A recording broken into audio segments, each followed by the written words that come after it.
finally worked. Yo. What it do? What's good, people? That's the new music, man. New intro. That's gonna be on the Circumstantial Evidence EP. Me and Sam song. Word. That's dope. Had to drop that real quick. But shout out to the tribe, man. We back in the building. Fullblas Fanatics Sports Show. Woo! Football is finally here, brother. NFL. You know what I'm saying? No doubt. Queen City, salute my G. Tam, I see you in the chat. What's good, Tam? What's up, sis? Yes, indeed, man. Feeling good, man, about the new season. You know, even though my team lost, we'll get to it. But it's nice to see the professional football is back. No doubt. Beautiful day for it. Good weather in all of the cities. Yes, indeed. Good to see fans in the building, man. Fans in the building.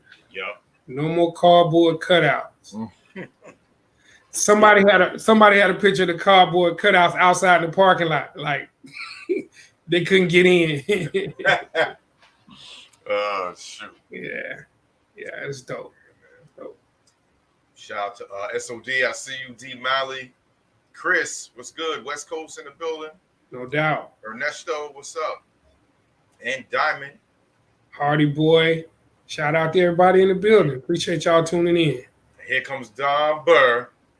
Don Burr in the building. Yeah, Don. We got something to talk about, bro. We seen you on a little channel giving an interview, and we gonna talk about it. Oh man. So yeah, man. Where you want to start, man? You want to start obviously on Thursday. Actually, that's when season actually started with the reigning champion Buccaneers taking on the Cowboys. Now, I thought it was going to be a blowout. I ain't going to lie, just because I always make fun of the Cowboys. But, bro, Cowboys played. I got to give it to them. Now, I don't know if it was the jitters on defense, how the Buccaneers were. You know what I mean? Because, they defenses from last year, or it was that they kind of schemed on them, how they played last year. Because, usually you get, after you get tape on someone you haven't played for the first time, you can kind of adjust. But Brady still did his thing. Yeah. You know what I mean? That dude, he might be 50, bro, and he's still playing. Without a doubt. There's no more questioning Tom Brady, man. As the unquestioned GOAT, man. That's just a fact. But it was a good game. I knew Dallas's offense was going to be good, man. The question is going to be, can they get stops? That's what's going to come down to. And it was a shootout. It was pretty much the last team that had the ball, man. Mm-hmm. And when they scored, you look at that clock. It's too much time for Brady only needing a field goal, man. Yeah. And they said that. It was like, if y'all leave this time on the clock and he get the ball back, they say it every time, and he do it every time. Yeah, you got to bleed the clock, man. Got to bleed the clock. Shout out Six Element. Shout out to Mario in the building. Oh, the Mario, salute. What up, Mario? Appreciate you tuning in. Six Element, salute. No doubt. But yeah, man, Brady and Dak combined for 782 yards passing and 7 touchdowns. Woo. Like, that was a shootout, man. Yeah. Dallas offense is legit, man. I got to give Dak his props, man. There's a few quarterbacks that did not play in the preseason at all. They looked really good. And it was him and Matt Stafford looked really good. Yeah, man. Not to play any snaps in the preseason, But I gotta say though, man, it was a questionable non-call on the offensive pass interference on that back shoulder throw to Godwin. They set up the field goal. Now, it was second down, and it was a hell of a throw. Brady threw it, man. Godwin took 7 steps after he threw the ball, Tiger. Mm-hmm. And it was a perfect back shoulder throw. but the dude was in coverage. He was in sync with him. He turned, and Buddy just pushed him down, man. I'm like, yeah. I'm just saying like that. Ooh, well, that's a tough one. Yeah, that's a tough one. And my question is like, should the NFL bring back challenges of pass interference? I know it didn't work the one year they did it. They didn't overturn anything. No, they didn't. But it's such a pivotal penalty, man. Yeah. I mean, I ain't gonna lie, if I was a Cowboys fan, I'd have been pissed. Yeah, that was OPI, man. So that takes them back to what? 2nd and 25? Mm-hmm. That's a little different. Yeah. That's a little different. But the game is the game, man. It was a great throw. Mm-hmm. Number one. It was a great throw. Yeah. But that was a tough one. I just PI penalties, man, are just so pivotal, man, because it's a spot foul, Tiger. I mean, when it's OPI, you're going back 15 from the line of scrimmage. Mm-hmm. When it's DPI, you get the ball right there, man. Like, all it takes is one throw and the judgment call, you in field goal range. Facts. Yeah, man. I mean, yeah. People gonna say, it's a call for Brady. They were playing at home. You know what I mean? They're not gonna let him lose to the cow. You know what I mean? A lot of conspiracy stuff's gonna come out of that. Yeah. For them not to throw that flag. You know what I mean? But I mean, it's a great throw. That's all I can say about that. Yeah. So yeah, man. Bucks go to 1-0. Dallas goes to 0-1. But I still think that I know the predictions we made. I think I said Dallas was gonna win the division, if I'm not mistaken. You did. Yeah. You did. After them playing that, I'm for sure they're gonna probably win the division. Yep. I had them as a wild card. I had the Washington football team winning the NFC East. Fitzmagic out. They're going with Taylor Heineke.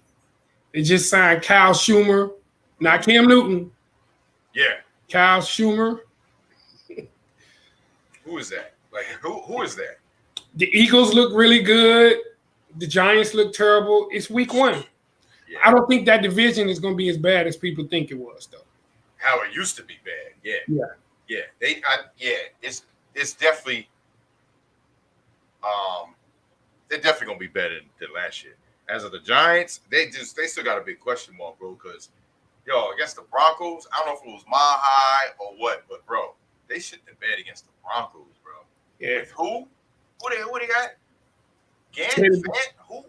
Teddy Bridgewater running quarterback, but they got a good defense. The Broncos got a good defense, man. Yeah. It's just Teddy Bridgewater, man. He's usually the game manager type, but they put up enough points to win.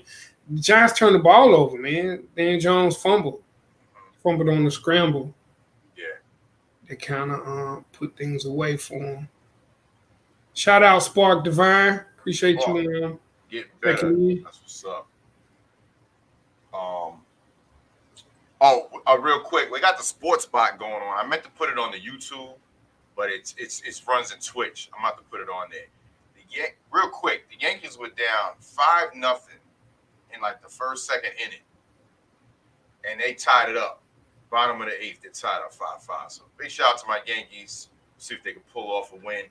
Hardy Boy jinxed them, talking about Twins gonna upset before the game started, and then when that happened, I was like, bro, why you jinx my Yankees, bro? Yeah, Hardy Boy gonna rep Minnie. He gonna rep Minnie all day. Yeah, no doubt. It was just funny when he said it, and all of a sudden, first inning, they were down 5-0. But they done tied it up. That Subway Series, Mets Yankees was heated. Yeah. This weekend. Yeah, man. It about came to blows a little bit. They was woofing. Yeah. Battle for New York. Yeah, man. Yeah, big up to Six Element, man. He got the dope interview next week going down on his channel with Pharoah Monch. That's one of what's the up. illest MCs to even pick up a pen at 6:30. So we will be in the building. No doubt. Chop it up with legend Pharoah Monch. So no doubt. Word up. Definitely looking forward to that. Big up Six Element. Yeah, man. So I know we're gonna cover this next game. Let me pull up Go ahead. Start talking about while I pull up my wonderful stat that my quarterback got. Yeah. So Packers Saints in Jacksonville, because the Saints are displaced because of Hurricane Ida. Saints blow out the Packers, man, 38-3. Jameis Winston was incredibly efficient. Who had on the bench? 14 for 20 for 148 yards and 5 TDs and no interceptions. Check this out, y'all. That is the least amount of passing yards with 5 touchdowns in the history of the NFL. Wow. Let that sink in. He only had 148 yards passing. Yeah. 5 touchdowns. That has never been done. That's probably one of the most efficient. I mean, he was 14 for 20, and he had an interception that got called back because they called a questionable roughing the passer. He took a shot. As soon as he threw it, I thought it was a clean shot. And he got intercepted, but they called roughing the passer. But, dude, 5 touchdowns and only 148 yards, that's never been done. That's, man, big up to Sean Payton, man. That's scheming and coaching the guy up, man. Yep. To put him in the right position to be efficient. Yeah, because, we kind of thought he was done after, the Bucs let him, they got Brady. Kind of thought, Jameis Winston, you know what I mean? Yeah. Was going around, but hey, they did it, man. Yeah. And my man, let me give you my fantasy stat. Yeah. For Aaron Rodgers, that bad man. 1.32 fantasy points. 1.32. I have Winston as a backup for when Aaron goes out on his bye to put him in. His ass should have been in yesterday. Don't beat yourself up about that, Tiger. Nobody would have started Jameis Winston over Aaron Rodgers. I know. It's always a tough one.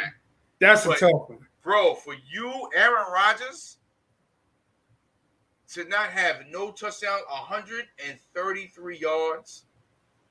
What was his QB? QBR, 13.5, dog. 13.5 QBR. Disgusting, bro. With the top rating being 158. Like, dude, I saw another stat, man. He was 2 for 7 on third down, 22 yards and an interception. Last year, he led the league with like 1,300 yards passing on third down alone. Just let that sink in right there, man. That's crazy. That's crazy. And my opponent, New York East Siders, a.k.a. Tigress, already beat me, and her quarterback is playing tonight. Yes. So quarterback didn't even play yet. She already beat me. Yeah, she got LJ tonight. Yeah, man. Yeah. The only way that I can lose is he throws like 10 interceptions, fumbles 20 times, get like negative 20 or something. Oh, boy. Oh, man. It's crazy. I can't wait till we get to the fantasy breakdown.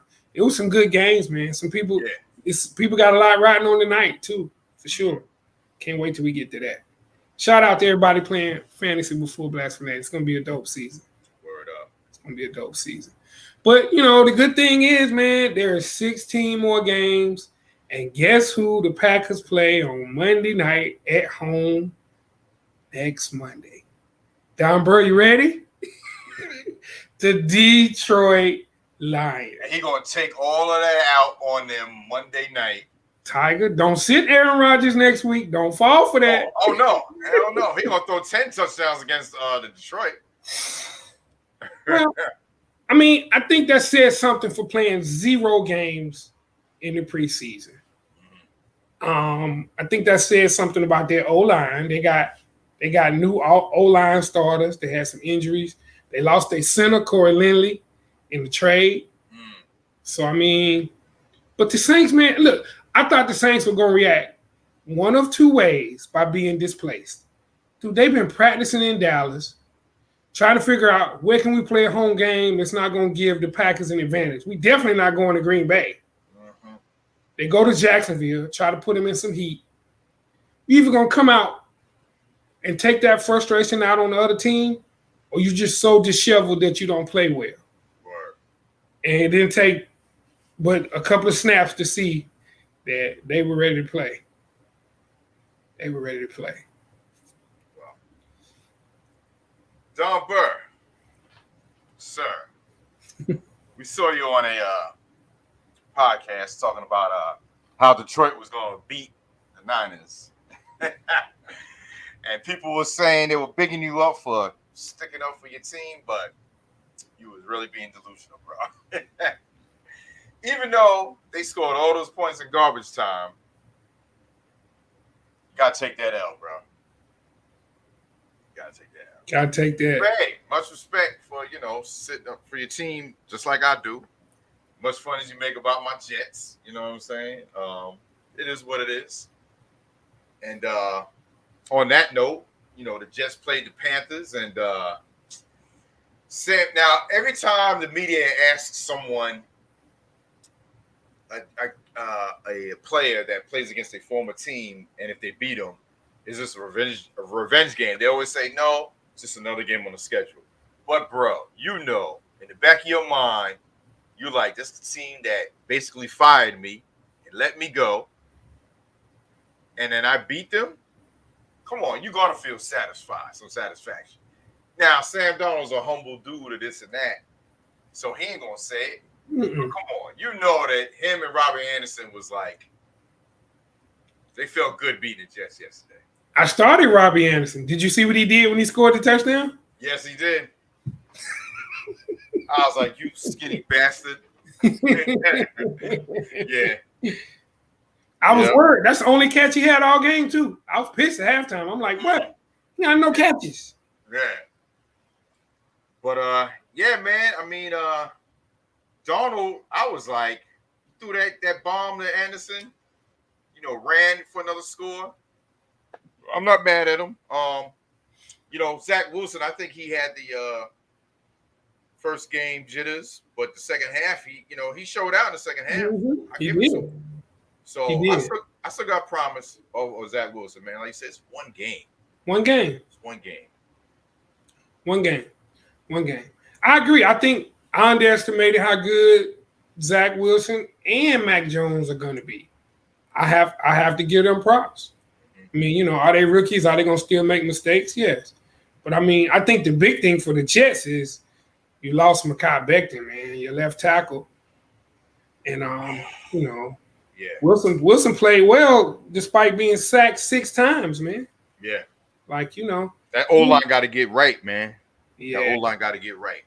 Yeah. That was a big loss. That was a big loss. Shout out to B-Dub. What up, B-Dub? B-Dub in the building. In the building. B-Dub, I got to talk. We got to talk about Mostert, man. I knew I shouldn't have drafted Glass Joe, man. That dude is Glass Joe, man. 2 carries and 20 yards. He out for 8 weeks, man. Come on, man. We got to talk. I knew yeah. Glass Joe, man. That was bad. Yeah. But yeah, man. So next week the Jets got the Patriots. So yeah, let's get that revenge on them. Out of all teams, I would love to see them beat. Yeah. Belichick. That's gonna be a good one. Zach Wilson got to be ready though, man. Belichick lab up on rookie quarterbacks. He got a game of tape on him, man. Yeah. Got a game of tape on him. I know. I had to coach him up. Word. Got to coach him up. Yeah, Hardy boy, NFC West went 4-0. I told y'all, hands down, man, toughest division in football. The Cardinals smacked the Titans around. Man, the NFC West, all 4 of them can be playoff teams. I'm in a loop. That's weird. Huh? You heard that? What happened?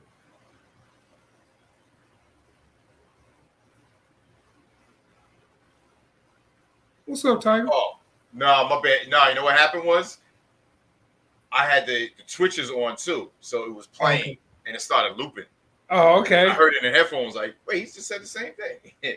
I just muted the Twitch. So. Word.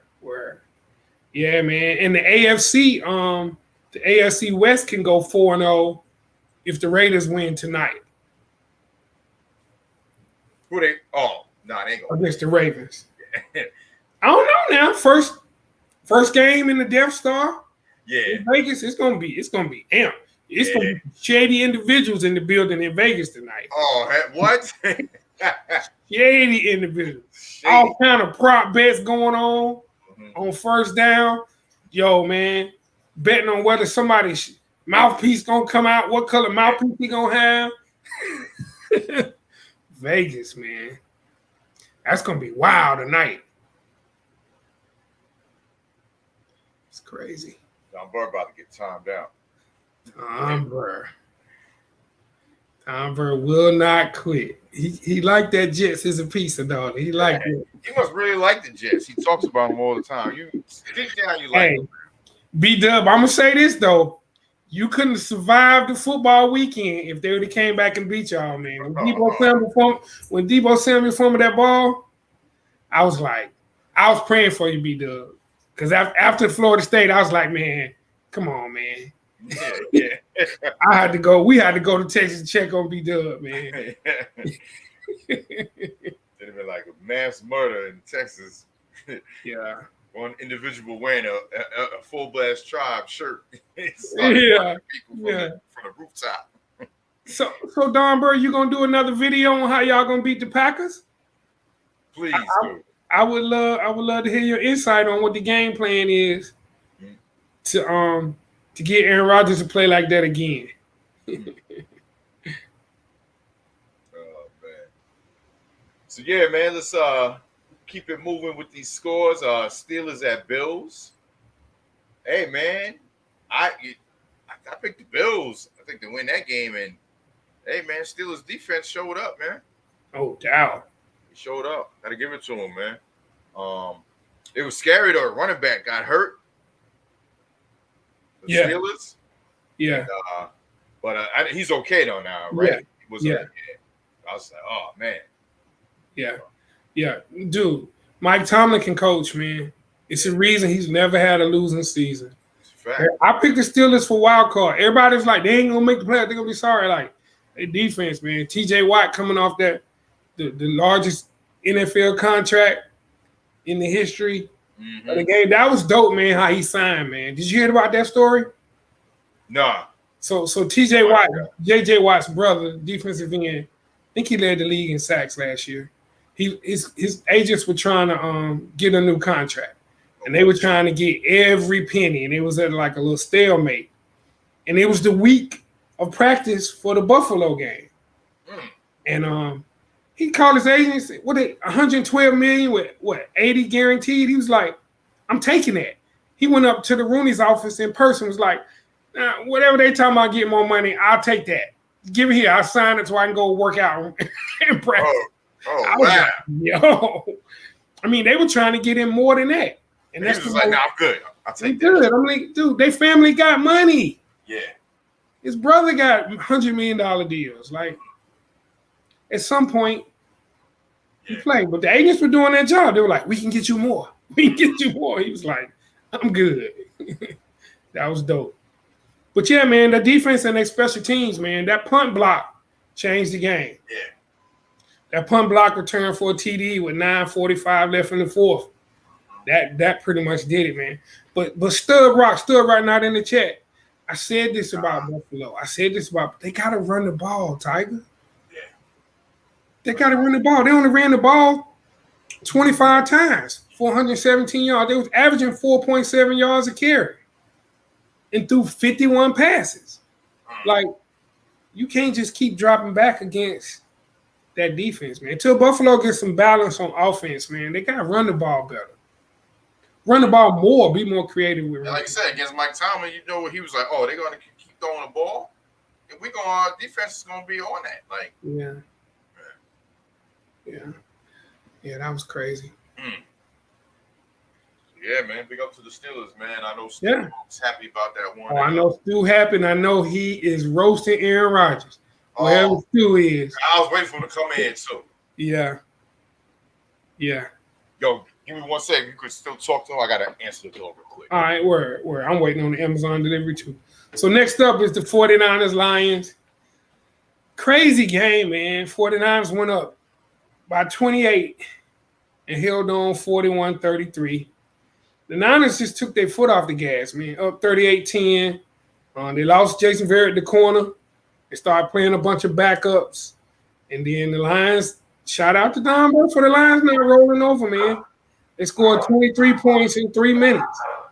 They pulled within 8 before eventually coming up short. But even though Deebo Samuel fumbled to give them a chance to get the ball back down 8, he had 9 catches, 189 yards, and a touchdown.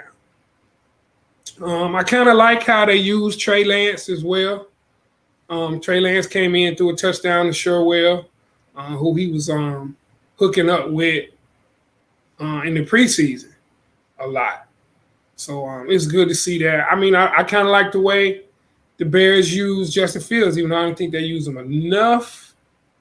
I think it's only a matter of time before Fields takes over there.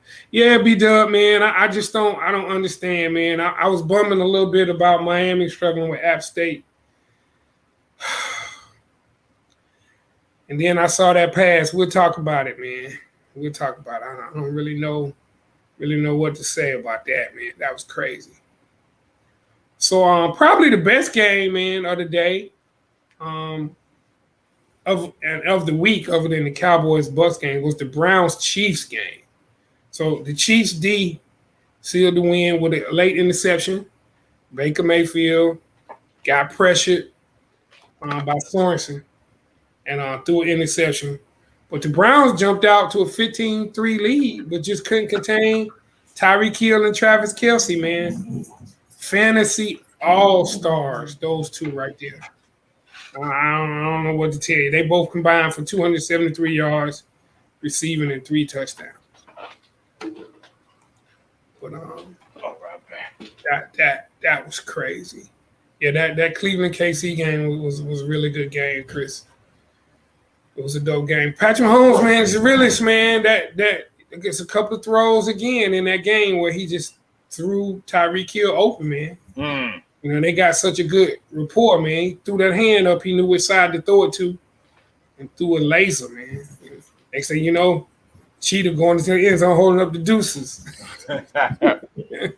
Yeah, I didn't get to see that game. I saw the score, though. I was like, damn.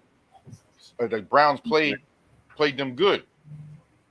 Yeah, they did. My daughter was coming in from school. What's up?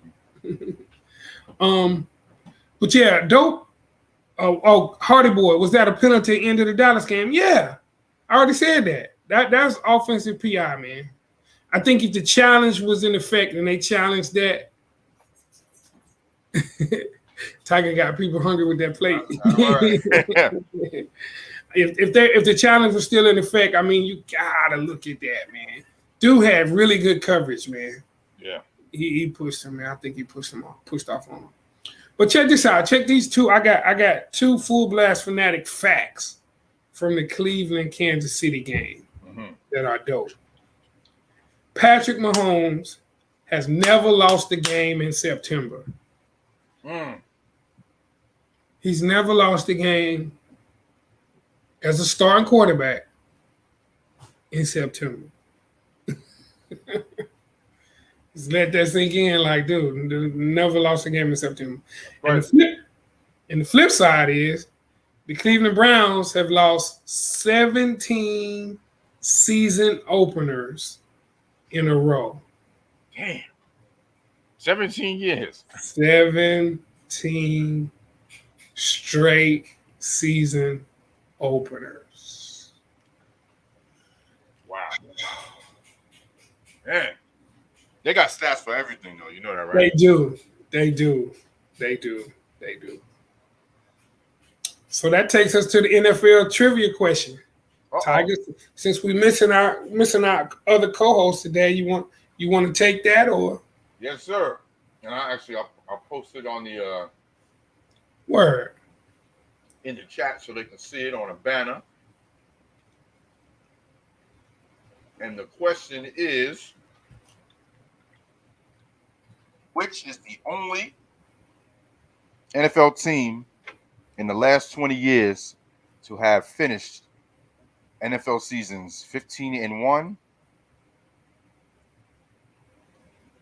and 1-15 records. Damn, when I was pasting it, I pasted the answer in there too. I had to delete it. Which is the only team in the last 20 years to have finished NFL seasons 15-1 and 1-15 records. Somebody gotta know this one without Googling. And now that I'm reading it, I remember. Uh-huh. I remember they were talking about like, yo, how did they did that? Yep. Not San Francisco. Not San Francisco. I don't ever remember San Francisco going 1-15, Hardy boy. D Maley might be able to fill us in on that. I don't think Detroit never went 1-15 either, right? They just went straight to 0-16. They went 0-16. No, it was not your Niners, Jashane. Is that Jashane? When they fired Jim Harbaugh, they went 1-15. The Niners. B-Dub. I need verification on that. The Niners went 1-15 before. I don't remember that. I know when they fired Jim Harbaugh. Oh no. Cowboys, B-Dub. No, the Cowboys did go 1-15 in Jimmy Johnson's first year. Yeah, not the last 20 years. Right? They never went 15-1. Buffalo, not Buffalo.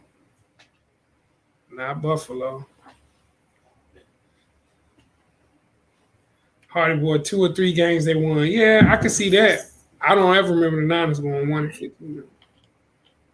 Need a Jeopardy clock. I know, right? So we'll take one more guess.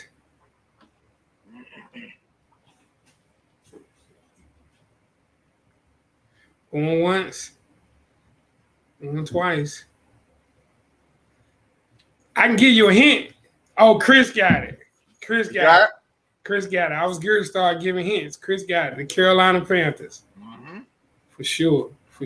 Carolina Panthers won just one game in 2001 as they went 1-15.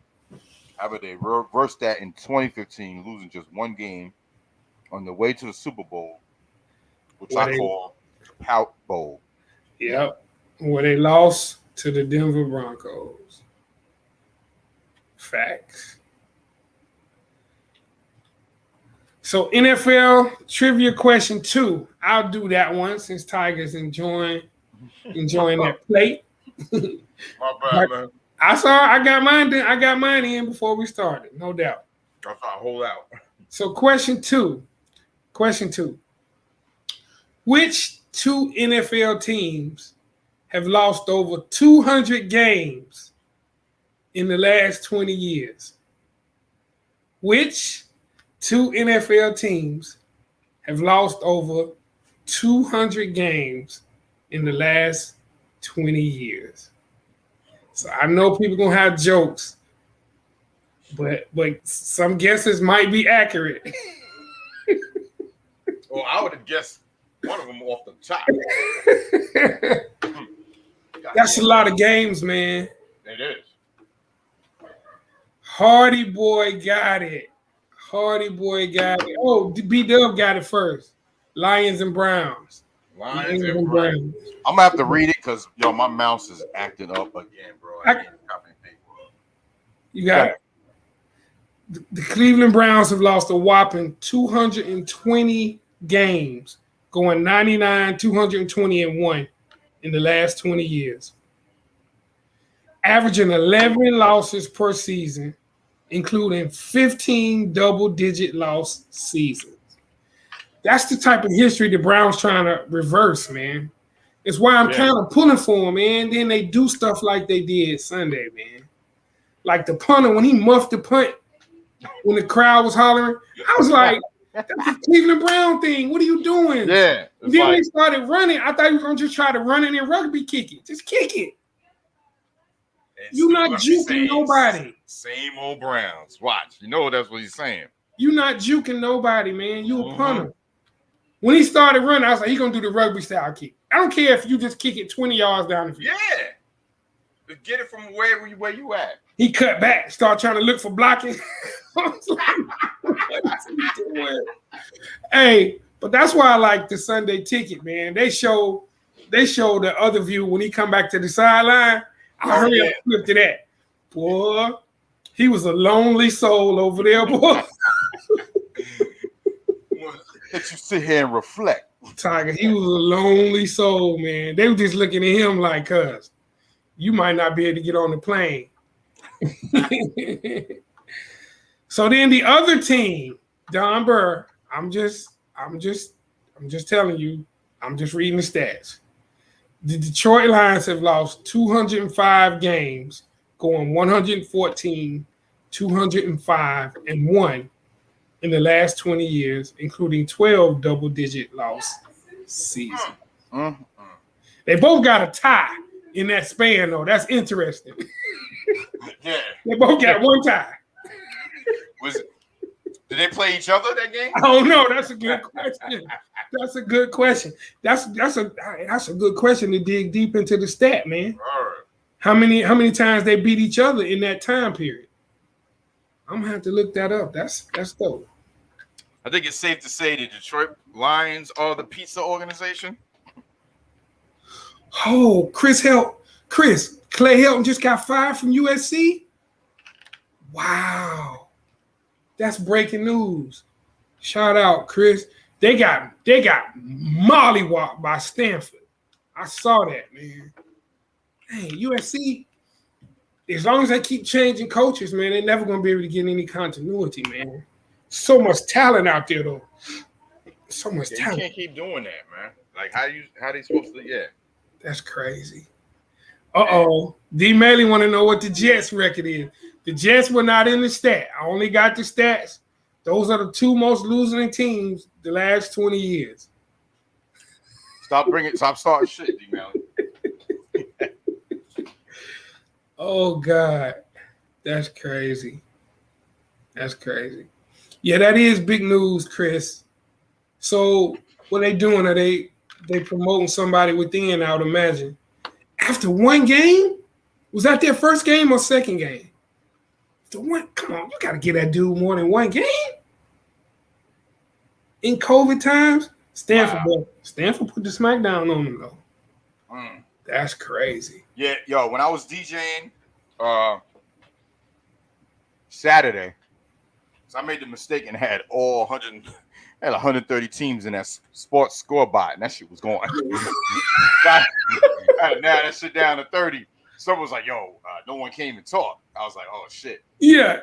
So the bot's just taking over. Word, because it was doing each score, and they would say after the first quarter, the score. Updates. So it was doing the beginning, the quarters, and the final score of 130 college teams. Yeah, college football, there's so many games. Word. But, bro, we were sitting there like 66-0 in the third quarter. Like, just say, nah, the game's over, bro. Like, yeah. Teams was getting they ass kicked. Yeah. So that usually week 2, you got week 0, week 1, week 2. Week 2, you usually have Power 5 conferences playing money games against the smaller teams. Okay. Because you notice Alabama State played Auburn, got beat 62-9. But they get a payday. They get $150,000 or so, $200,000 to play that game. So it's an interesting fact now. I was watching the betting lines, and on the betting channel, there was just a guy. I think I mentioned this before. He won $11,000 every year for the past 6 years, betting in week 2 on 2 teams. Clemson against FCS or lower school, and Alabama. They always cover. He would bet $5,000 on Clemson, $6,000 on Alabama. And he won $11,000 for like 6 years in a row, just on those 2 games. This year, Clemson played South Carolina State and covered 49-3. I think the spread was 42. But Alabama didn't cover. They were favored 53, I think, and they only won 48-14, something like that. So that broke the streak. Alabama had a 6-year streak of covering in week 2, man. And gambling is geared to be huge now. That new law they just broke where you can bet in all of these states now, man. You know, people bet when outside bookies other than the casino, you ain't got to deal with the odds. Yep. You got to deal with somebody coming and break your arms and legs. Word. Come to collect, Paulie. Oh, that's real. They pay, but if you don't pay, it's a problem. Yeah. Oh, yeah. Oh, yeah. Chris said there's trouble already in Jacksonville. Look for Urban Meyer. Man, Urban Meyer is in for a rude awakening, man. This is professional football. Word He up. started off wrong, hiring the dude from Iowa and giving Tebow a job. I mean, dude. And then the Texans, Molly Wop y'all, like the Texans were favored to be one of the worst teams too. Mm-hmm. So, you know, I don't have any sympathy for Urban Meyer. I think it's going to show how good Jimmy Johnson was, how good Pete Carroll was. Nick Saban couldn't do it. Nick Saban was terrible with the Dolphins. Send his ass right back. Yeah. Yeah, man. It's a small list of people can get it done in both, man. And Jimmy Johnson and Pete Carroll, two of the best I've seen ever do it. Fact. Big up the Stub Rock in the building. What up, Stub? What up? We was talking about your Bills earlier, man. Yeah, Gotta man. get that running game going, man. You were averaging 4.7 yards a carry, man. Keep running the ball. Keep them beasts off of you off the edge. Yeah. Yeah, man. They fired Clay Hill, and it doesn't say. I'm trying to see who they're gonna probably bring in an interim head coach. Right. For this place from the staff. That's crazy. He said, Bill's gonna bill. Bill's gonna bill. I mean, it's just one game, though. I think Pittsburgh is gonna be better than people thought. I think y'all still gonna be okay. Bill's gonna be okay. Right. Bill's Mafia. Yeah, healthy scratch on Zach Moss, man. He's on my squad. Sound like some discipline stuff to me. Same thing with Trey Sermon for the 49ers. That smells like a discipline thing to me. Hardy boy, Notre Dame should have lost. Yeah, man. Toledo. Notre Dame 2-0, though. You know, after what happened to Florida State, you take a win, no matter how it happened. Take a win. So that takes us to Fullblas Fantasy Football League Week 1. Okay. Ooh. Let's talk about it. It's on and popping. So some really good games, man. Tonight, right now, Mick leads me 128-117. I need Ravens tight end Mark Andrews to give me 12 points tonight for the win. So I'm all over Mark Andrews. If he comes up with any type of injury, I'm subject to break something. It's nothing worse than having somebody that only needs this PPR, man. He catch 4 passes. He didn't even have to score a touchdown for me to get 12 points. Oh, yeah. But he messed around and pull up. Oh, he just signed a new contract, too. Mess around and pull up and go out the game. It's so frustrating. So shout out to Mick, man. First-time player. Got the lead on me thanks to Raheem Mostert going out with 2 carries. Yeah. The next game, Slick Nick and Stud Rock. Slick Nick defeated Stud Rock 112-92, led by 33.56 points from Kyler Murray and 30.2 from Adam Thielen. He balled. Kyler Murray balled out, man. Yeah. He balled out. He's going to be a problem. If the Cardinals are the worst team in that division is a problem. Yes, indeed. Is a problem. Next game, Tigers and DJ Tiger. Tigers looks as she will defeat Tiger as she leads 91.3 to 83.42 with Lamar Jackson still left to play tonight. Unbelievable. Mixon- Slick Nick gonna say in the chat yesterday, yo, so you throwing the game tomorrow? And I was like, what are you talking about? He was like, oh, who you playing against? Just because it was my wife. I said, Yeah. Bro, I ain't throwing the game just because of my wife. No. But now I'm going to say, I told him, well, if she wins, then I'm going to say, yeah, I threw the game. Yeah. Yeah. I sat Jameis Winston. Yeah, I purposely did because I knew he was going to ball out against Aaron Rodgers. Joe Mixon led her team with 25 points. Tiger left points on the bench, but nobody would have started Winston over Rodgers. So don't lose any sleep over there. I hate losing games with points on the bench. Yeah, man. Next game was these two right here got fired. What? Cooks and D. Maley, man. So Cooks leads D. Maley 142 to 130 going into Monday night. Clutch pickup by D. Maley, picking up Tyson Williams for the Ravens. To give him a bell cow running back tonight with a chance. He needs 12 points to win too. So me and D. Maley gonna be glued to the TV looking for 12 points. That was a good pickup though because the Ravens running backs are hurt. They don't have Latavius Murray and Le'Veon Bell up to speed yet. Right. So they're probably Tyson Williams gonna get the lion's share of the carries. That was a good pickup. Yeah, still rock. Jerry Duty was balling before he got hurt, man. His ankle, I thought it was broke in multiple places, man. I was happy to hear it's just an ankle sprain, high ankle sprain. He's gonna be out for a while. And then the next game, KO versus Newt Diggy. Man. Newt Diggy is in the driver's seat to win the week 1 cash prize, leading KO 162.88 to 97.72. KO has Darren Waller left to play tonight and needs a monster performance from Darren Waller. Like that world-breaking performance. Now, I admit one year I was losing by 35 and Derrick Henry gave me 41 on Monday night for the win. It can happen. Yeah. It can happen, but like that's out of reach. Yeah. That's but New Diggy's team balled out, man. Mahomes 33, Hopkins 26, Swift 24, Godwin 23, Montgomery 18. So shout out to New Diggy, man. Yeah. Shout out to New Diggy. Oh yeah, D-Man, you got Jacobs too. I was trying to figure out who you're gonna play. You can only play one of them.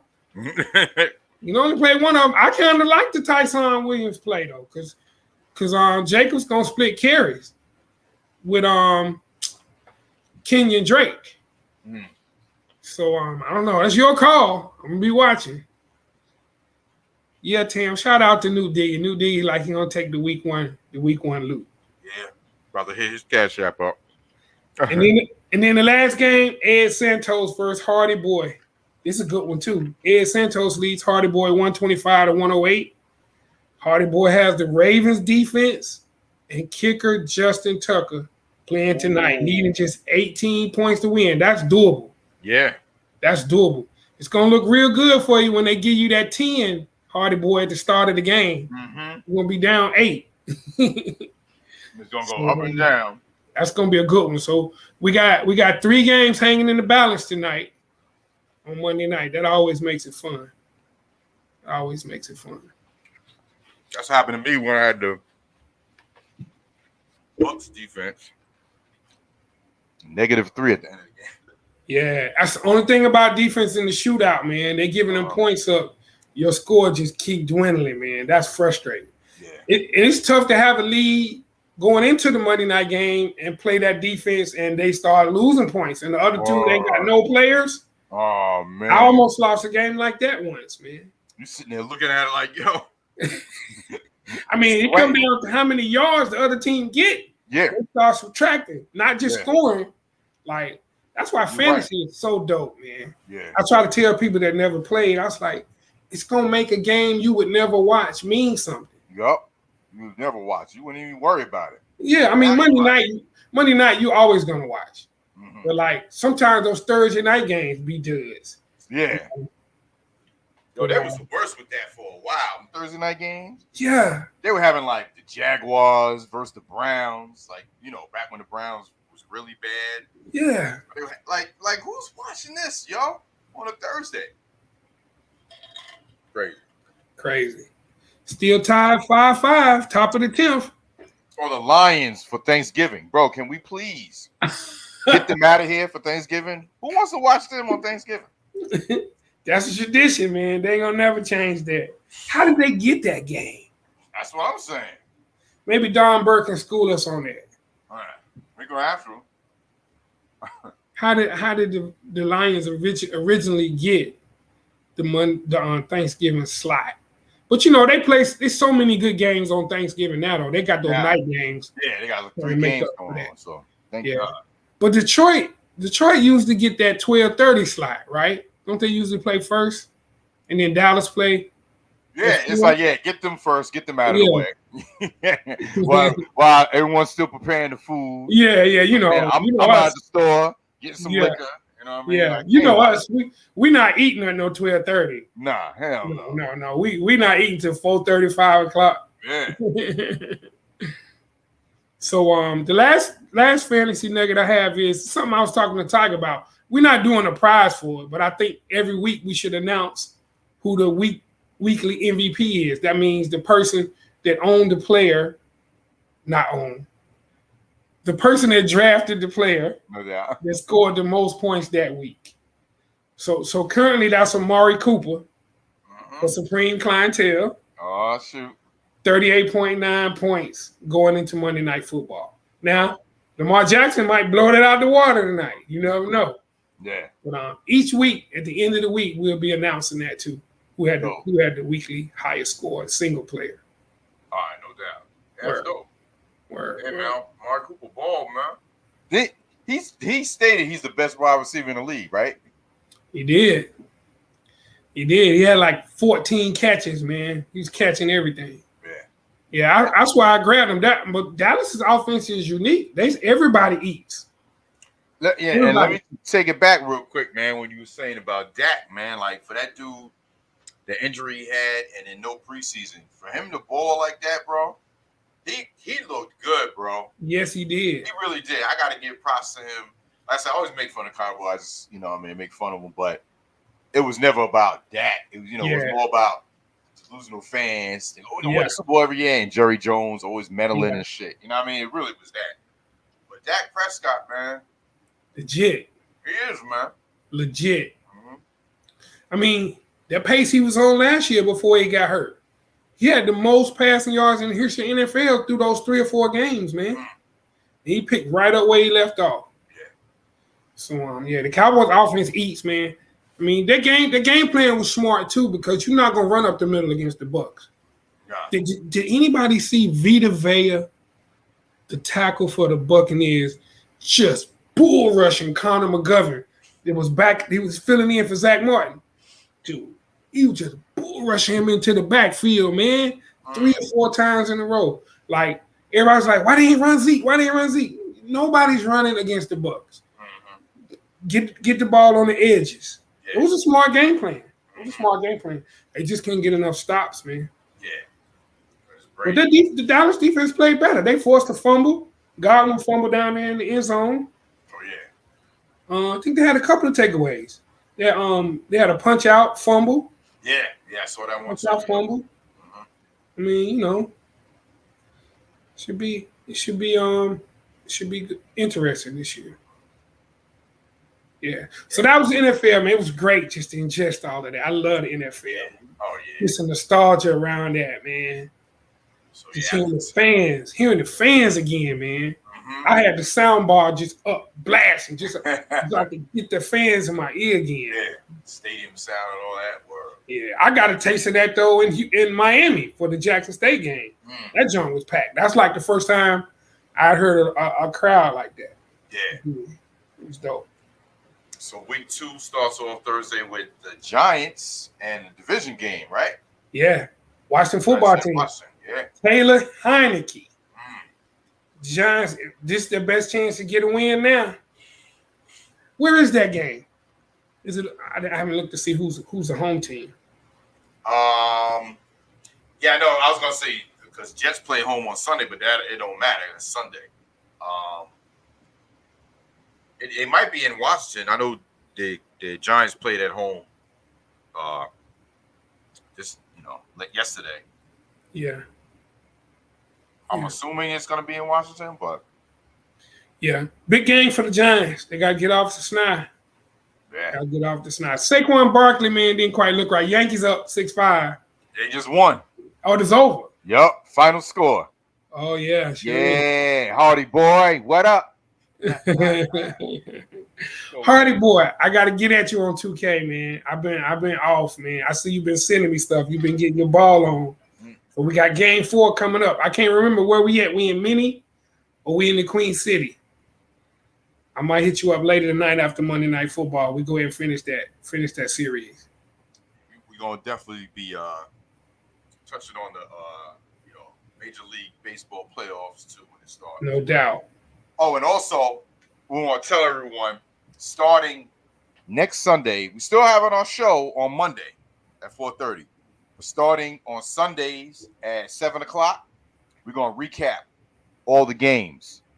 People are, what'd you say, Queen City? The emotions are already high. Yes, watching sir. the game. So we're gonna do a live recap.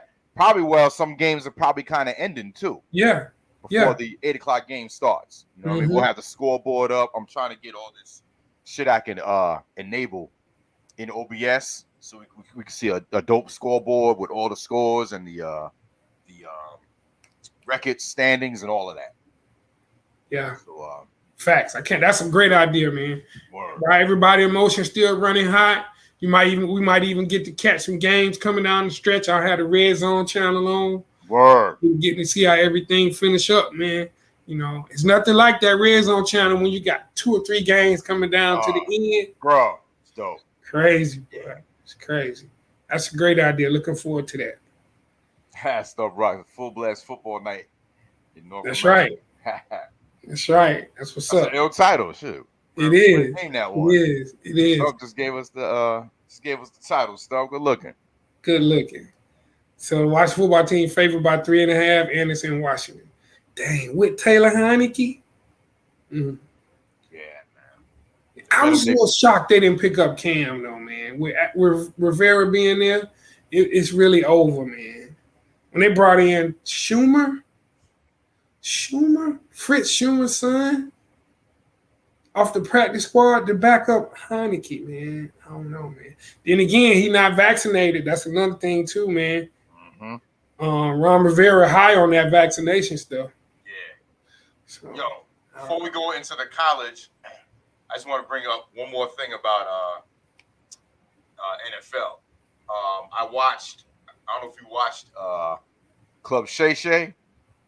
Oh, I didn't. I haven't seen Club Shay Shay. I haven't seen it. T.O. said he want to box. What's the name? Willie Beeman. Oh, Jamie Foxx. AKA no, I'm talking about AKA his old quarterback. Oh. Why I forget his name? McNabb.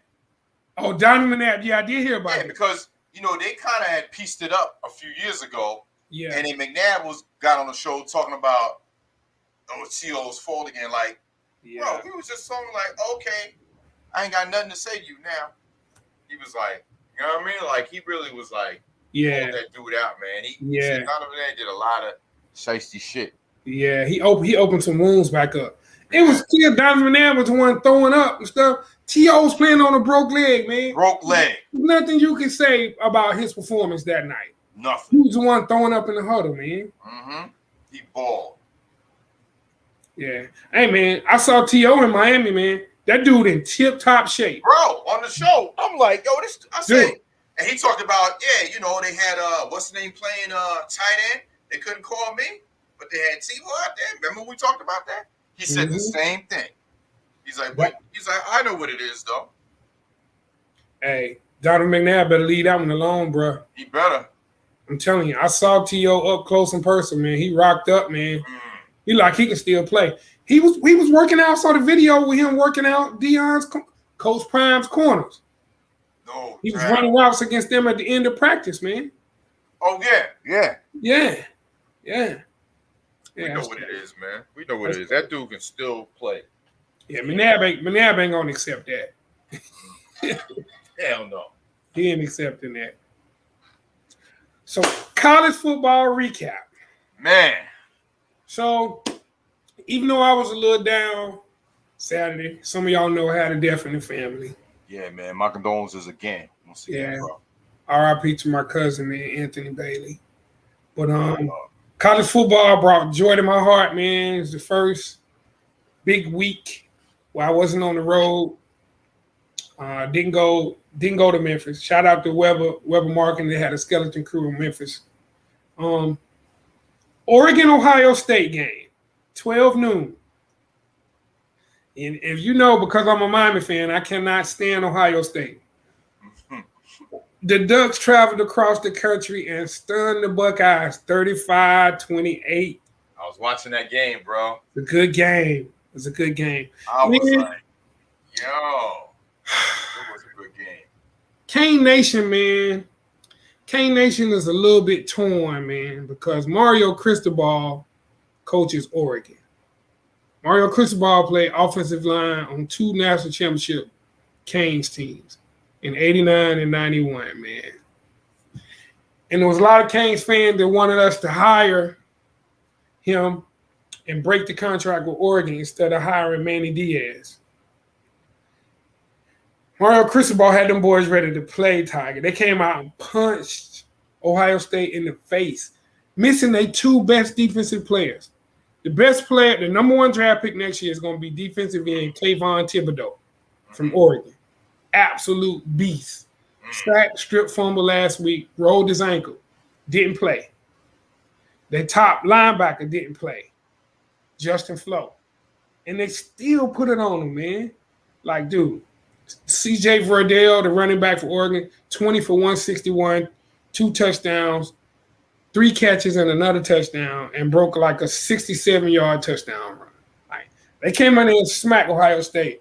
They did. Smacked them right in the mouth. Smacked them right in the face. I gotta give them props. And I thought about you and Hardy, but I was like, I know they're like loving this. He Love don't like Ohio State either. He's like, can't stand Ohio State.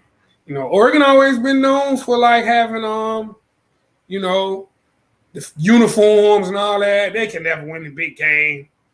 why is that? I mean, I might be answering my own question, but I always wondered, like I said, because I wasn't into college football like all my years watching sports. I really got into it after I moved to the South. I just saw how big it was down in the culture.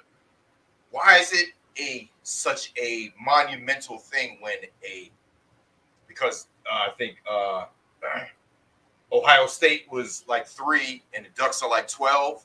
Why is that a big thing when it's like because like we've seen like games where like the Packers getting blown out by the Saints, but like damn, that's crazy, this and that. But it's not no big monumental thing. But with college, they tear the goalposts down. Like they really get into it when an unranked team beats a ranked team. Like, why is that such a big monumental event? Well, it's a little history between those two teams because Oregon was 0-9 all time against Ohio State. Okay. Including the national championship game when Ezekiel Elliott played for Ohio State. He ran for 260-something yards on Oregon. But the second piece is this, though, Tiger. Remember, Ohio State is in that top tier, man. Alabama, Clemson, Oklahoma, Ohio State, Georgia. You beat one of them, you deserve it at their place. At their place. Yeah. And they've been talking junk. We're going to be 10-0. We'll never lose to y'all. Go buy some more uniforms. Worry about the uniforms. Like, dude. Oh, okay. So it's a lot more huge talking and yeah. That was huge. Pac-12 been getting all this nonsense about they need to disband the conference. Like, y'all need to break the conference up and come join the ACC or the SEC. You know, the Big Ten, we're a Power 5 conference. Like, they came out there and smacked them in the mouth. Okay, so there's a lot of talking behind that with these big teams. Yeah. And then when they get smacked, that's why it's like a big celebration. When one of those 5 go down, celebrate. Yeah. Especially on the road. especially on the road. Right. But you know, I think Oregon should have been ranked higher than that, man. Dude, that's a big win, man. Yeah. Cross country, 12 noon, coming from West Coast time. Smacked them, cuz it was solid. Luke, without their two best defensive players. It still smacked them. That's what got me, man, because I was like, no, man, because nobody can block Kayvon Thibodeau. I was like, so now they ain't got to worry about him. They ain't got to double team and all this, keep it back in the chip. But yeah, then they sealed the game with an interception, man. Yeah. Ohio State's freshman quarterback is a little green though, C.J. Stroud. He made a couple of mistakes. Made a couple of mistakes that young players make. Right. Shout out to Oregon. We'll see if they can keep it moving, man. But shout out to the Pac-12, man. Shoot. Who's that beat up? Oh, UCLA beat up on LSU. That was funny too, because that game was out in UCLA. And, you know, LSU's coach got that old raspy Cajun voice. Yeah. Right. This dude sound like a Batman or something. So check it out. They were coming in. LSU was coming into the stadium, and all the UCLA fans were on the side talking junk. We're going to beat y'all down. Chanting Pac-12, Pac-12, Pac-12. Yeah, Chris, that's exactly where I'm going. And he said, y'all worry about wearing them sissy blue shirts.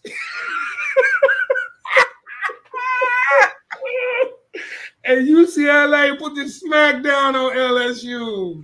I was like, yo, the sissy blue shirts. Y'all worry about wearing them sissy blue shirts.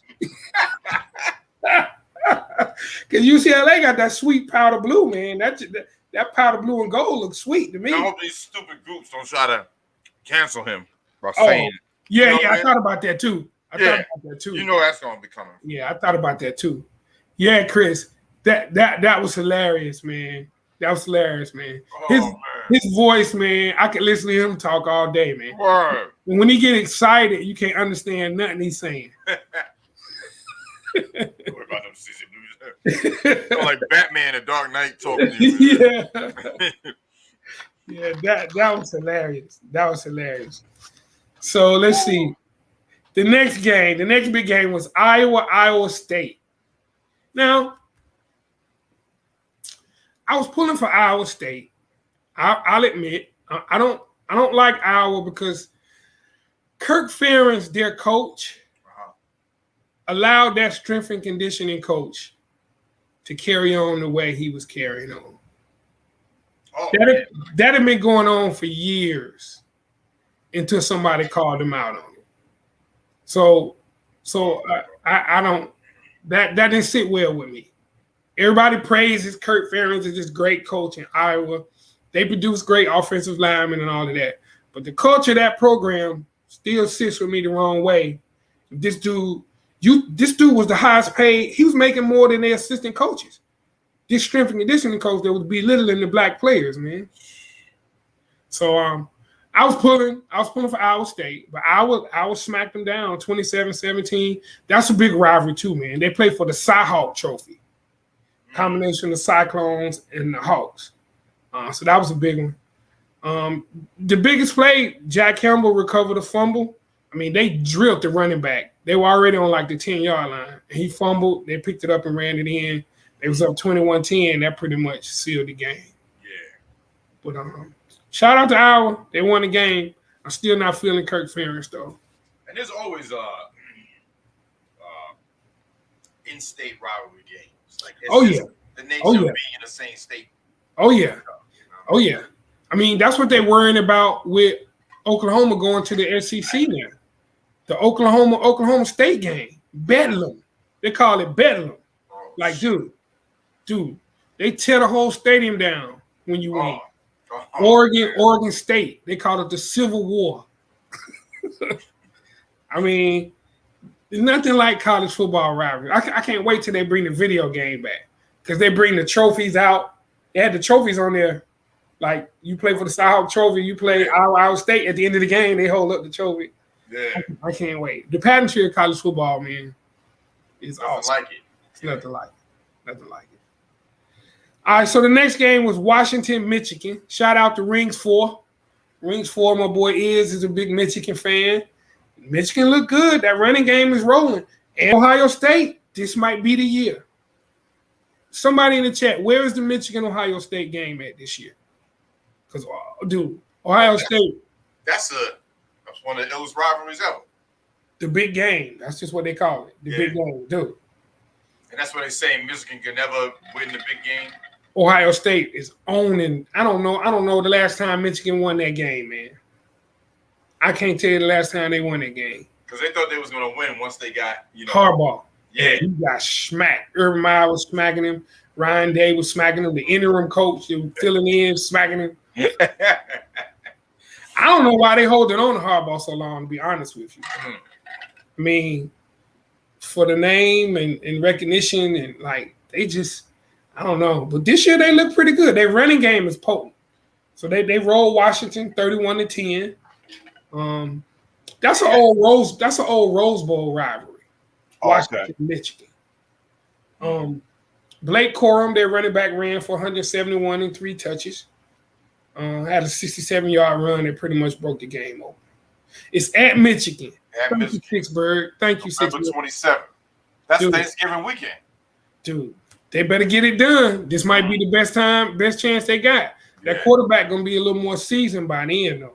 I'm watching that game, bro. Man, I'm pulling for Rings 4. I'm pulling for Michigan on that, man. I hate watching that. I hate watching them continue to dominate them like that. Yeah.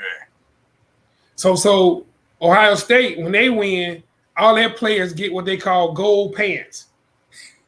Because Michigan wear the gold pants. They get a little emblem to go on your necklace with the little gold pants. Oh, shit. And they show dudes, man, that's been there. You got all these super seniors. Because of COVID, they on they 6th year. They got 5 pair of gold. They just take pictures with 5 gold pants on their necklace. That's all they need to say, man. Man, come on, man. Y'all gotta get them. They gotta get them, man. They gotta get them. Jalen Rose be having. If they beat Ohio State, Jalen Rose will have a heart attack. You gotta watch. You gotta watch Jalen Jacoby if they win that game. Oh man, he going off. Yeah, Don Burr, that's your boy now. That's your other Lions fan. That's your other diehard Lions fan right there, Jalen Rose. Delusional. Yeah, Chris, they did lose their best receiver, Ronnie Bell, and he's not from New Edition. That's a good one. He was balling too, man. He had 180 yards receiving the game he got hurt. So that takes us to the next game. Appalachian State at Miami. Bro, I say Queen City going to flip some tables over. So here's the thing. We're not – Alabama already showed everybody what I already knew. We're not in the top tier. We're fighting to get in the second tier with the Notre Dames of the world, with the Cincinnatis of the world, with the – let me see who else is in there. The UCLAs, the Stanfords. We're trying to get in that tier. That's it, yeah. Appalachian State is well coached. As you all know, they upset Michigan when they was FCS. They wasn't even a Power 5 school then.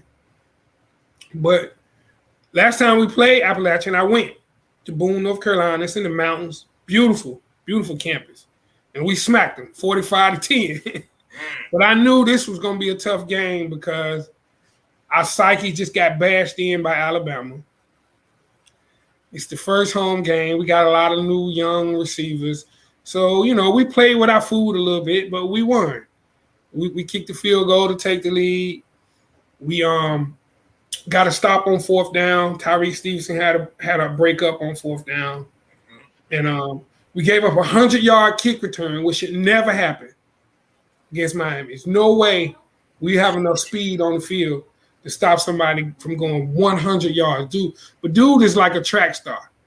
He won he ran 110.3 at App. He went up the right sideline, was out. I was about to break my TV. I said, City gonna go off. We won. We got it done. We got Michigan State coming to Hard Rock Saturday, 12 noon game. It's not going to be a sellout. 12 noon game for Miami when we losing. With all there is to do in Miami, not going to be a sellout. Wow. They come out. If we're winning and it's a game against a good opponent, they'll make it a night game. And then Hard Rock is a different animal then. Mm-hmm. But the most exciting action at the Miami game was the Miami fans saved a cat that fell from the upper deck of Hard Rock Stadium. I'm gonna play it, bro. I think I can pull it up on the MiamiHurricane.com. If y'all haven't seen this right here, this is hilarious. This, I sadly to say, this was the most exciting thing that happened at our game. If you scroll down to the Facebook one, there should be a video in that same article.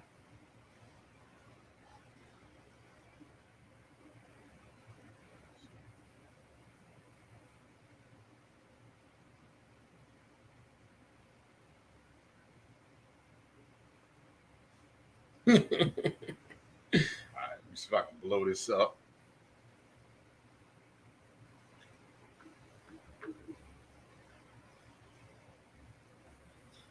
Look at the top of the screen. It's a cat.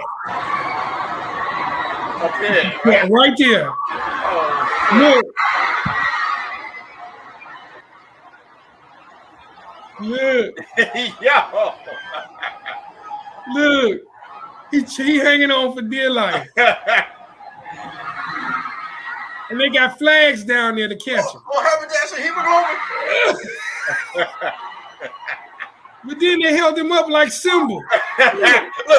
And he started scratching them. Look, like, man, you done saved me. Put me down. Get your ass off me. Give me the paps.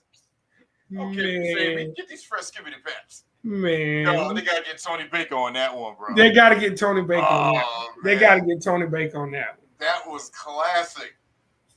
So that's the most exciting thing that happened at our game. So we'll see.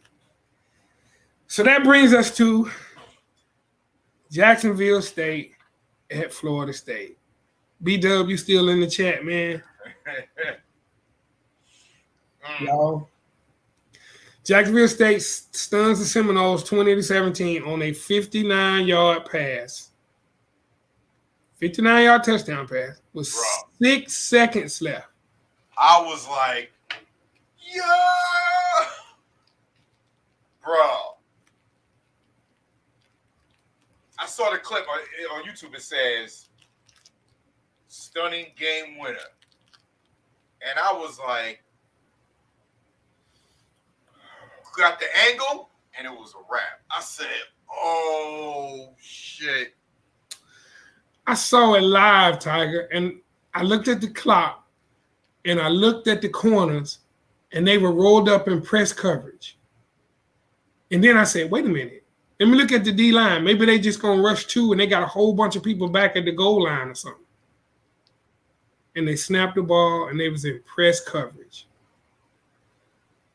And he threw a bomb, and two dudes whiffed on making the tackle. And he scored with no time on the clock, man. Yeah, that was that's a one tough of the worst tackling performances, too. That's you whiff on that, bro? I put that on the coaches. They should have been in prevent safe with three DBs standing on the goal line. Mm-hmm. I don't care where you catch it. Yeah. With 6 seconds, the other corner should have been guarding the sideline, making sure, that they didn't get a chance to get out of bounds. You put your boundary corners on the sideline, and you put 3 corners, safeties, corners, wherever you want, on the goal line, man. Yeah, man. I coach Little League football. In Little League football, you'll do that. Prevent safe, man. And then the other team might throw it short, and then they start all the laterals and stuff. Yeah. That's fine. Mm-hmm. I got people back there that's going to be the last line of defense. You're not getting in this end zone. Right. Just have them blocking the goal line. That was unforgivable, bro. And these people, man, Tiger, these defensive coordinators make millions of dollars a year, man. And it's just frustrating to someone that knows football, man. Tim, I can hear you now.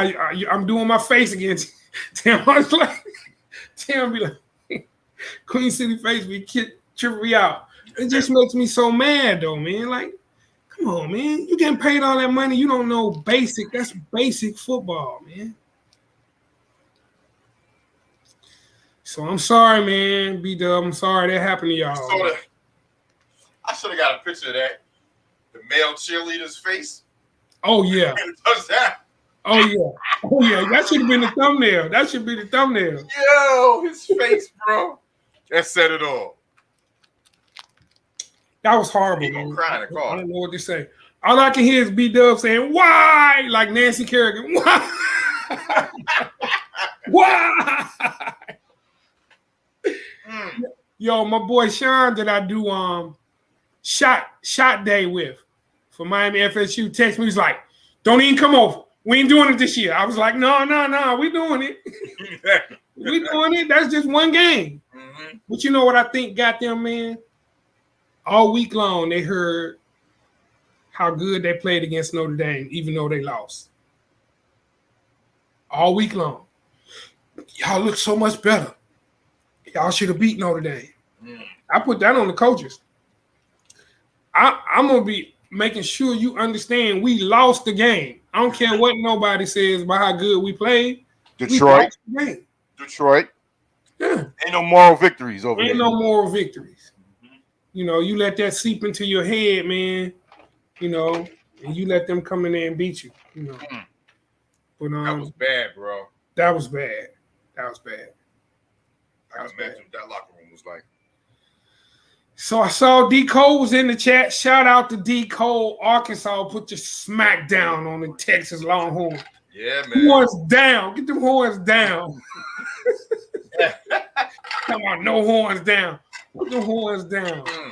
D. Cole, you still in the chat? So y'all did y'all thing.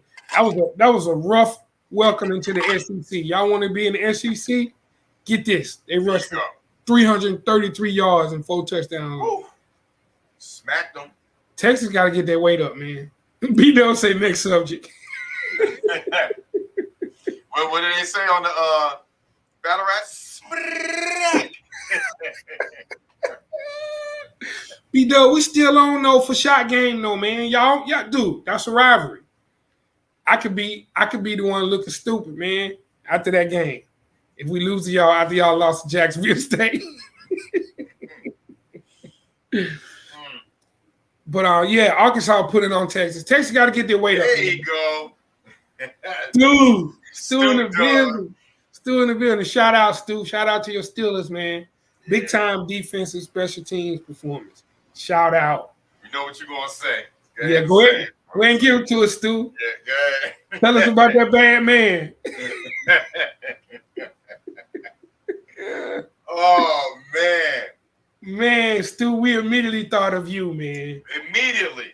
When I looked at my fantasy football, who I have Aaron Rodgers in my fantasy football team, I said, Stu gonna have a field day with this one. A one-word response is all I would expect from Stu. Trash. Oh boy.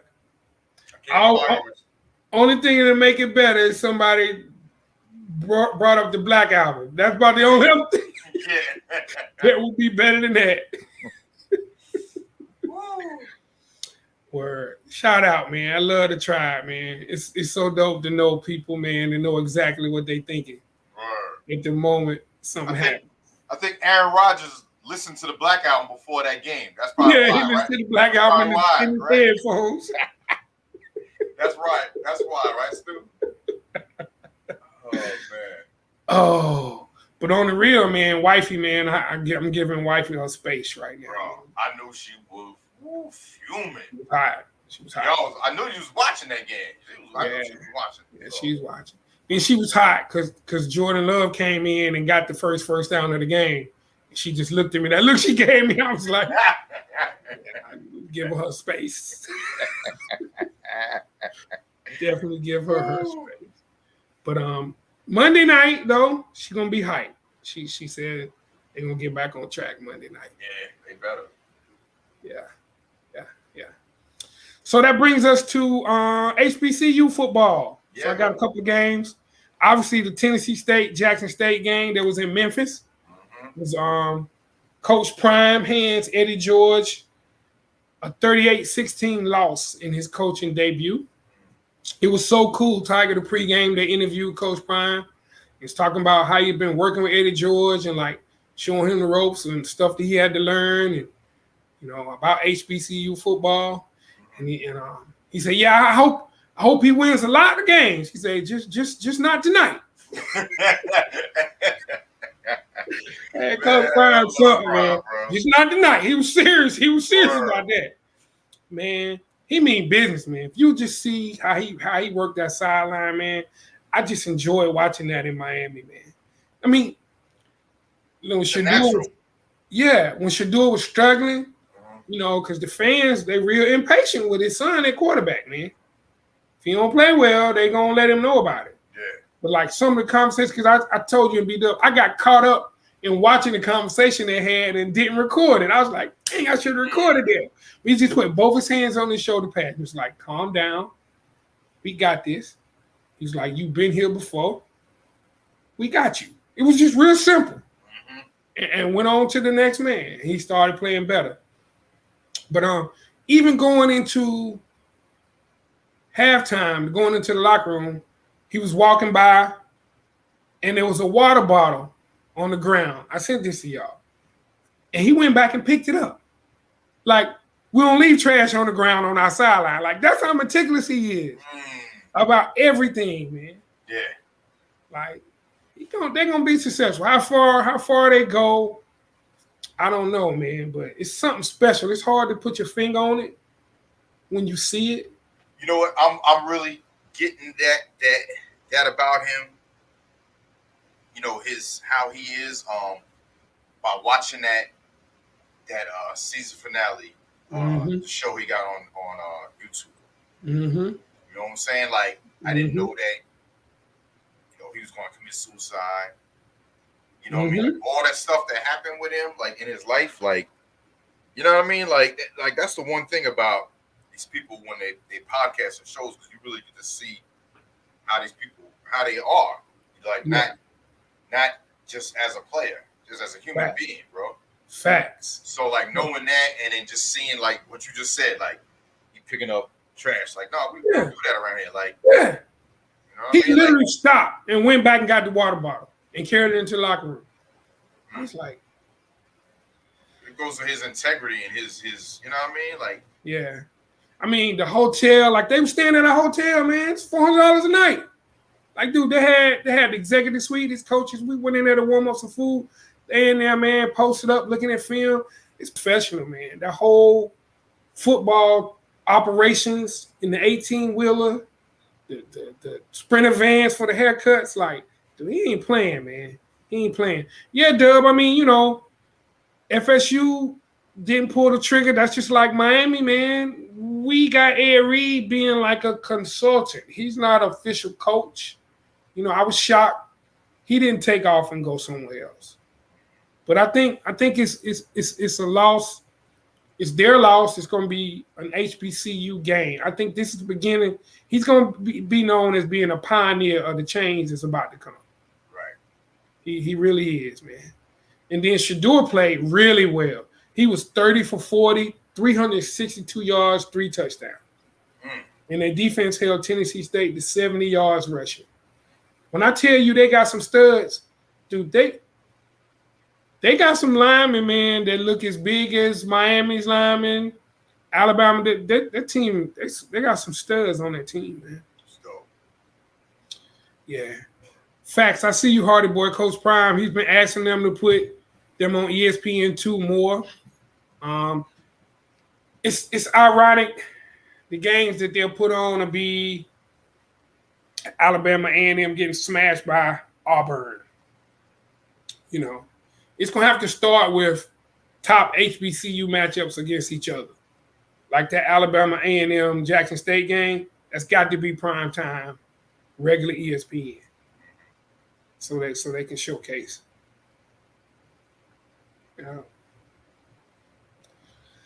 And then, Tiger, I watched our Rams against Winston-Salem State. Get crammed. Yeah, so we lost to Catawba. The Rams lost their season opener on the road, 28-6. To their credit, though, this was the first game in 671 days due to the cancellation of the 2020 CIAA season. Yeah. Plus, the opener against Pembroke was canceled because Pembroke had COVID issues. And Catawba's a good program, man. It's in Salisbury, North Carolina. They got a good football program. Right. But the Rams, we just looked sloppy, man. 11 penalties for 82 yards. Yeah, man. We only converted 2 of 11 third downs. We were trying to make a comeback when Dominique Graves, our quarterback, got intercepted on a little screen pass. It was a great play, man. The D lineman read it, tipped it in the air, and ran it back, 77 yards. So that pretty much killed any hopes we had it coming back. But tough challenge next week. Go to Durham to play North Carolina Central. 6 p.m. Yeah. 6 p.m. So I'll be watching that. I'll be watching that from the crib on the laptop. See what we got. No doubt. Go Rams, man. I'm hanging there with us. Of course, always. We got an interim coach, man. So Robert Massey is the interim coach. So Robert Massey is from the Queen City, from Charlotte, went to Garinger High School. He played corner for the Detroit Lions. He played on the teams with Barry Sanders and them. He was on the good Detroit Lions. He got hired as an interim coach before the 2020 season, and it got canceled. So we still kind of like on the second interim year. Like if he had coached that year and he didn't pan out, then we probably would have had a new coach this year. So we got to give him a chance to see what's up. But I don't know. That's what the Rams are. Every week I'm going to report on my Rams and let you know. Shout out to Fayetteville State, though, man. Fayetteville State looks to be the class of the CIAA in football. Shout out to my boy Clarence, my FSU correspondent. They're looking to go three-peat in the CIAA. They won it back-to-back. Of course, they didn't win it in 2020. They won in 2018, 2019. And they blew out Elizabeth City State at the East Down Classic. That's a big classic between Fayetteville State and Elizabeth City. Right. So, Fayetteville State is a team to beat in the CIAA. So we'll see. So, I know before we get to the last topic, which is the high school, we want to go right into the other updates about Coach Prime. I saw that video, man. That was just so dope, man. Sure. Once again, man, Coach Prime is like, this is what you talked about with HBCUs, man. Like, we need someone powerful to put the HBCU out there to the masses. You know what I mean? And no doubt. For him to be on that, he was being interviewed, right? Yep. And he said, "Yo, how come? These players, you got their mom looking at them, you got their friends looking at them, and they got their names on the back of the jersey." He said, "Yo, I'll pay for all swag." And he was like, "I gotta talk to my account manager over here," but he was like, "Yo, I'll pay for all the teams and the swag to put their players' names on the back of their jersey." Yes. Like, come on, man. You don't get no more realer than that, man. I love that. I want to stand up and give him an ovation, bro. Yeah. Mom and them need to see the name on the back. Yeah. Especially those kids that are juniors and the thirds. Like, that means something. That means a lot. Yep. It means something. So-and-so Jones the third. That's 3 generations of Jones. They need to see that. Yep. When you say, well, it costs $5 for a little nameplate, I'll pay for that. Yeah. Like, I mean, that's the way we have to think. HBCUs can no longer, continue to accept looking second rate. Yep. I mean, there's an obvious gap now. You're talking about the largest HBCU, A&T got 13,000 students, Tiger. I mean, when you have a lower tuition a year and less students, you got a smaller budget. Yeah. But it ain't that small. Yeah. It ain't that small that you can't put a name on a names on the jersey. back of Yeah, the come on. jersey. My little league, my son had Yeah. Beckett on the back of his jersey. Come on, Yeah. ain't no excuse, bro. No. But the revenue gap, man, is real. When you think about Clemson, they got a group at Clemson. The parents wear shirts called IPTAY, IPTAY. You know what it stands for? I pay $30 a year. Oh shoot. IPTAY. And that I don't even think they have IPTAY anymore because tuition has gone up. Yeah. So I mean, and then you're talking about 75, 80,000 students paying that much. So that's the wealth gap or the capital gap that we have. But the problem is we can make it a talent gap if they come to the HBCUs. Right. The camera's gonna come where the talent is. Facts. And I'm telling you, Prime leading the way. They gotta win. Yeah. We gotta win. Alabama A&M too. Gotta win. It's gonna be a good one, man. It's gonna be a good one. So I love that too, man. That was so cool. And A&T are our little rivals. Rams have, but this was dope though. The defensive back Matt McCain was signed by the Philly Eagles active roster. No doubt. He'll likely start off as a slot corner. It's dope, man. Dope. He got two alumni, right? Yeah. On the team. He's joined South Carolina State, Yvonne Hargrave. Yeah. He's getting his second year with the Birds. That's dope. No doubt. Shout out to Mac McCain. Again, man, his grandfather was Frank McCain, one of the Greensboro Four that sat in at the Woolworth lunch counter, man, to demand to be served. Like groundbreaking. Yeah. Groundbreaking, man. Shout out to Mac McCain, man. I know his family, man. His grandmother hired me and gave me my first job.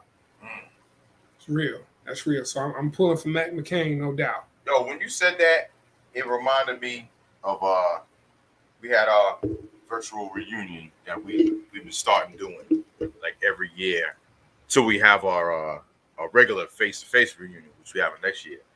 But we had it on Friday, and my aunt, man, her and my other cousin, like such historians, man, just going back, trying to find where our lineage starts, and it was dope, bro, just to see. That reminded me of it, saying his great-grandfather was sitting at that counter, the table. Yes, sir. So Yes, it sir. just reminded me of that day when she was showing us pictures, some picture you can't even make out because it was so old, like 1800s, bro. Like this one cousin that he had, because I met cousins for the first time I never met before. Yes. At 51 years old. Yes. You know what I mean? And I So saw one cousin, this was, I think, he was alive, I think, from like the late 1890s to like 1920, 1930. He was married twice. His first wife, he had 8 kids. The second wife, he had 10 kids. So I figured those 18 kids, they grew up and had kids. I probably still got out there, I don't know. So it's just dope just to, you know what I mean? Like, we get lineage where it goes, man. Yes. It's dope to know that. And we should all know that. You know what I mean? So dope. One of the cruelest things, man, about slavery was the division of families, man. Yep. I mean, there's so many, but when you think about the division of families, man, and how that breaks bonds, like it's generational damage. Yeah. That's why we got no generational wealth. Yeah. Oh my God. Damn, if she was here, she'd be singing that for sure. She even do it when she ain't here. Oh my God. I gotta love her, man. Oh, we all serious with lineages as he comes out. No doubt. No doubt. Wayne's. You got to sing that for us, sis, when you come back. Oh my God. You got to sing that. Hilarious. Yeah. But yeah, shout out to Mac McCain, man. Yeah, man. But there's now 22 former HBCU players in the NFL, either on active rosters or practice squads. And that's down from 27 last year because there was no combine for them. Right. So I look for those numbers to maybe double with this combine that Coach Prime is putting on in February. Yeah. Yeah. Yeah. That's dope. Yeah. That should be dope. Yeah. So yeah, let's run down this list real quick of the former HBCU players on the NFL rosters in week 1. The HBCU with the most players in the NFL goes to North Carolina A&T. No doubt. They got 4. The just mentioned Mac McCain, Tariq Cohen on Chicago, Dale Johnson Jr. on Carolina, and Brandon Parker on Las Vegas. And he'll be playing tonight. Tonight. Ravens. Tonight. That's dope. Oh, real quick. I've got to touch on something too with that lineage. Word. I have a cousin. He's cornerback for the Ravens, Jimmy Smith. Yeah, Jimmy Smith. You was telling me. Yeah. You know? Yeah, you was telling me that. Like, oh shoot. Oh yeah. I remember when he came over because at the time my father was like, yeah, he's coming over from, because parents live on the West Coast. And he was like, yeah, man, he's coming over. He's playing football for the Ravens. He wanted me kind of get up with him, whatever. You know what I mean? Because I never met him. You know what I mean? And then I was like, okay, he's playing for the Ravens. But then I was like, I'm watching the games. I'm like, oh, this dude he's ill. Oh, he legit. Big corner. Yeah. Big corner. Rangy. Yeah. Big up. Went to Colorado. Yeah, Chris. Buffaloes. Dope. So yeah, I just wanted to mention that. Oh yeah. Family and stuff. Oh yeah, no doubt, man. No doubt. That's big. That's what's up. So okay. So we had North Carolina T. So Arkansas's Pine Bluff has Teron Armstead, starting tackle for the Saints. Starting offensive tackle. He may be the bell cow on the whole list. He just signed I think it's $70 million contract.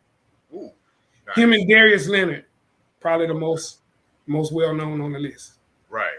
And Jamie Gilliam for the Cleveland Browns. Yeah. Word up. Grambling State got Chester Rodgers from Tennessee and Trent Scott. Hold up. Let me go back though. Okay. Jamie Gilliam for Cleveland. Right. I don't have the positions on there. You know who he is, right?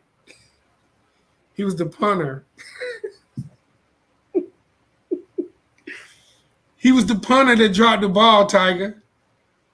Wait. What are you talking about? For Cleveland. You remember when Cleveland was about to punt?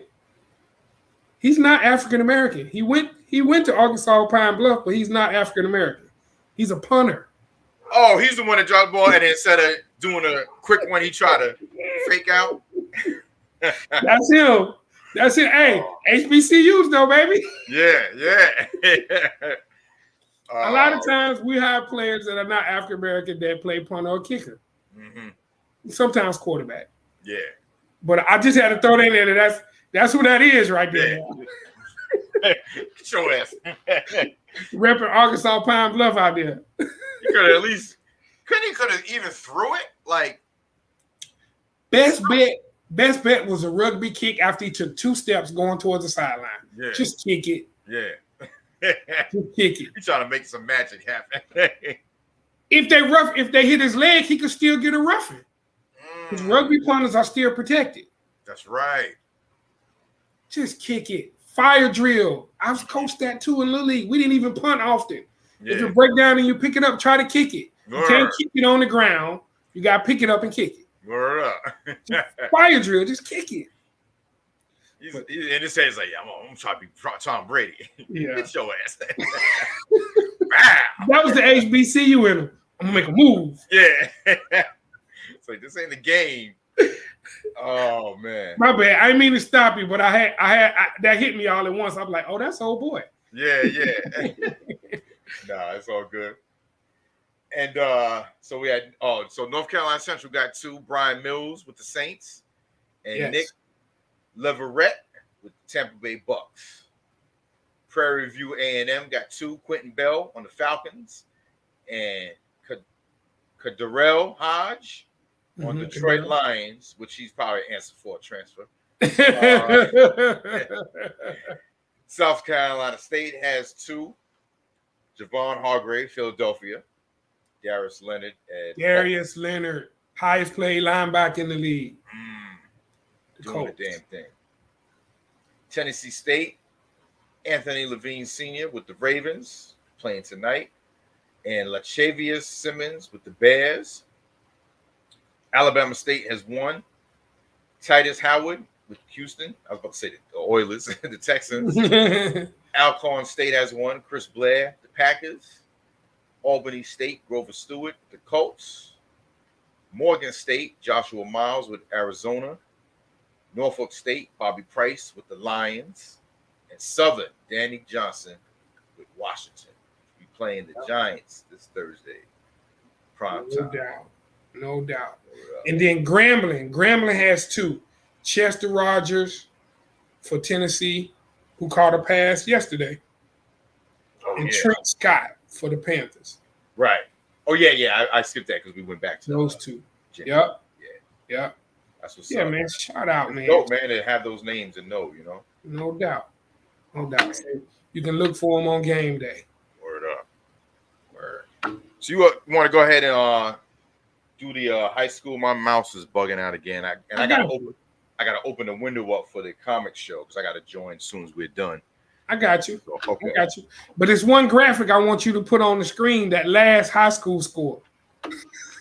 If you can get your mouse. If I get what? Okay. I think I'm going to. You'll see when I get to it. The 3rd high school score. Okay. That has to be on the scroll right there. On the scroll? Oh, shit. So high school football update. The number 1 team in the nation, Mater Dei, D. Maley, you know about them boys. They snapped Liberty High School's in Nevada, snapped their 13-game winning streak, 49-7. Sophomore quarterback. How good do you have to be a 10th grader starting at quarterback for the number 1 high school team in the nation? Word. Elijah Brown went 15 of 16 for 213 yards and 2 touchdowns. So, like, they literally just ran the ball down their throat and then occasionally just threw a pass. So, Mater Dei is powerful out there.